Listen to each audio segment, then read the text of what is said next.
now that I explained why the dollar has no tangible value other than the public's confidence in it, I think that is a big misconception when it pertains to Bitcoin. When I was talking about Bitcoin a few days ago, someone overheard me and they asked me, why are you buying Bitcoin? What makes it a legitimate currency? I responded, what makes the dollar a legitimate currency? They paused for a moment and then I responded, the people's confidence within the dollar. Same thing with Bitcoin. The dollar's not backed up by gold. The dollar's not backed up by anything tangible. It's a piece of paper, basically. Before I further expand into Bitcoin, let me preface. I've never been a put all of your eggs in one basket type of person. Meaning that while I personally am going to invest in crypto, not just Bitcoin, but a few others I will get into later on in this video, it's also smart to diversify.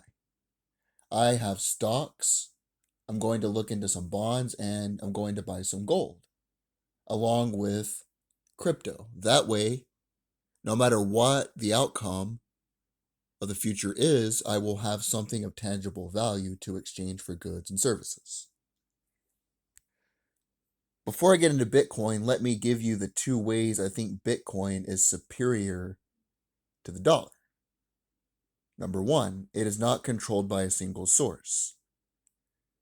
The dollar is controlled by the Federal Reserve and the banks, the 7 governors on the board, the banks, and the large investment firms that own the banks. Kind of funny how BlackRock, State Street, and a few others own all the big banks.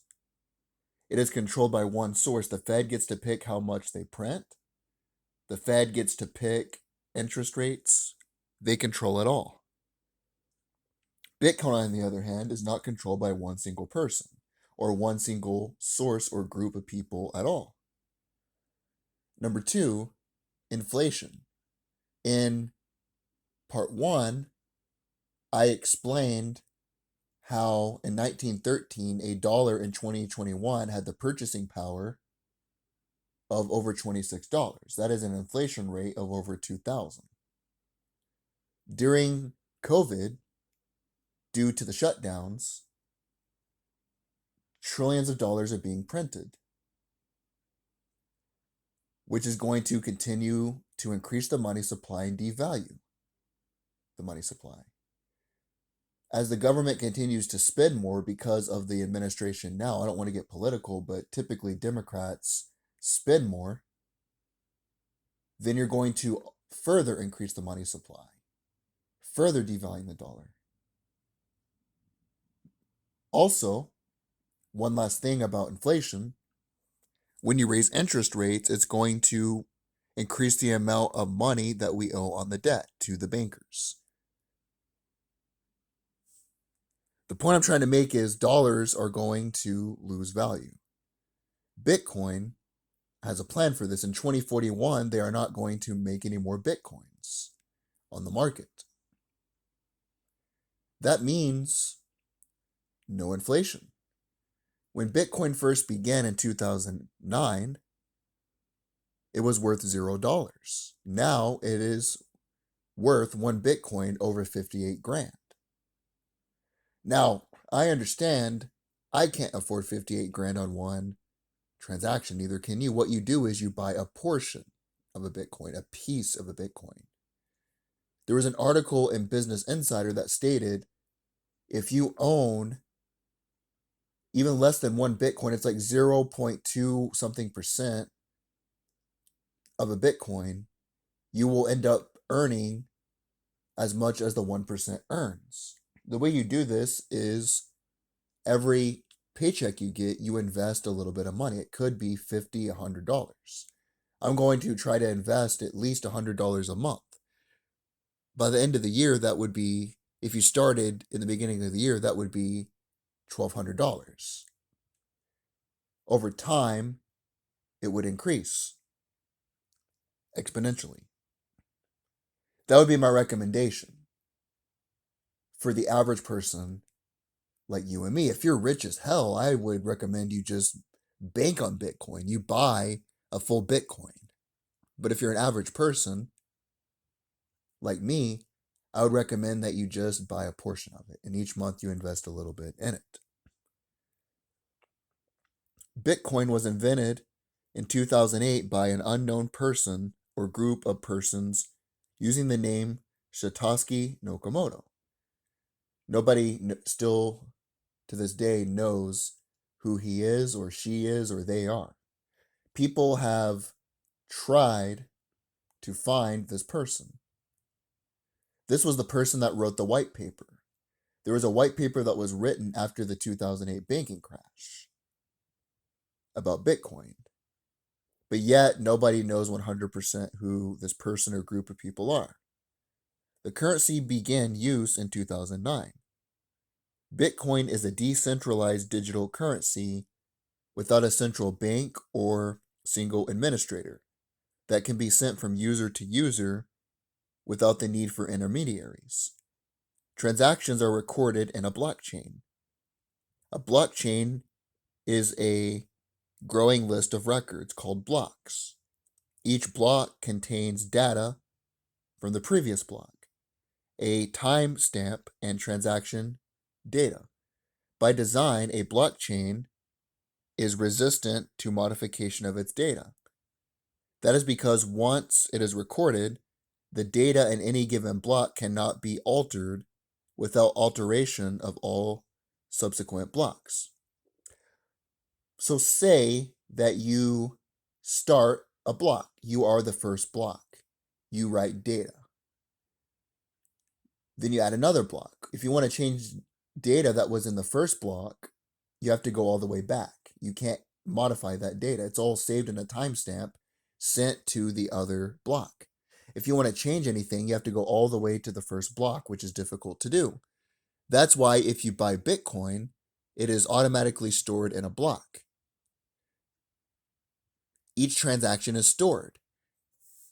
It can't be hacked, it can't be altered because it doesn't come from one single source. What scares me is in the banking system. I'm not a doom and gloom kind of guy. I've never been the type of guy the entire economy is going to crash one day. I'm not that type of guy. But my big worry is computer grids can be hacked, especially banks, because they only have one source.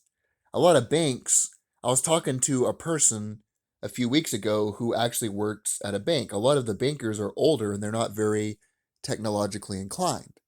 The servers they use and the software they use is very archaic. It would be easy for someone to hack into that and change the bank records. Most money is not physical now. It is just decimals on a computer. Bitcoin would be harder and probably almost impossible because you'd have to find a way to hack into every single block and to go to the very first block when the block could be thousands of blocks storing all that data and all those records. It's a lot more secure, in my opinion. You also have other cryptos. You have Ethereum, which is worth a little over $1,000. I would recommend getting on that train. Something that Ethereum has that Bitcoin does not is smart contracts. A smart contract is basically this. A long time ago, say that I wanted to sell my house to somebody. I would need a lawyer to sign that contract over, a third party, an intermediary. The way it would work with blockchain is I would have a contract, send it over to that person through blockchain. Remember, the records cannot be altered. If I wrote that you owe $1,500 a month in rent, just hypothetically putting that number out, that person could not alter that. If they sign that agreement is signed. You wouldn't need a third party to intervene. That's why I recommend buying Ethereum. Cardano is also interesting. They are developing an entire new system, which could be great, could be bad, but it's less than $2 per coin in Cardano. I would recommend buying some of that as well. You have others like XRP, Litecoin, Chainlinks, other Bitcoins. I recommend banking on Bitcoin every month. Invest anywhere from $100 to $50. If you were to actually look at how much money you spend on fast food, how much money you spend on alcohol, how much money you spend on pot. I'm not opposed to pot, but I would rather bank on Bitcoin than just waste my money in that manner. If you were to actually look at how much money you spend per month, try to minimize 100 of that, just 100 per month, and put that in Bitcoin. I guarantee you, at the end of the year, and in the next 10 to 15 years, you will have a larger substantial amount of wealth. But don't put all of your eggs in one basket. Also invest in the stock market. Also invest in bonds, gold, silver, and other commodities.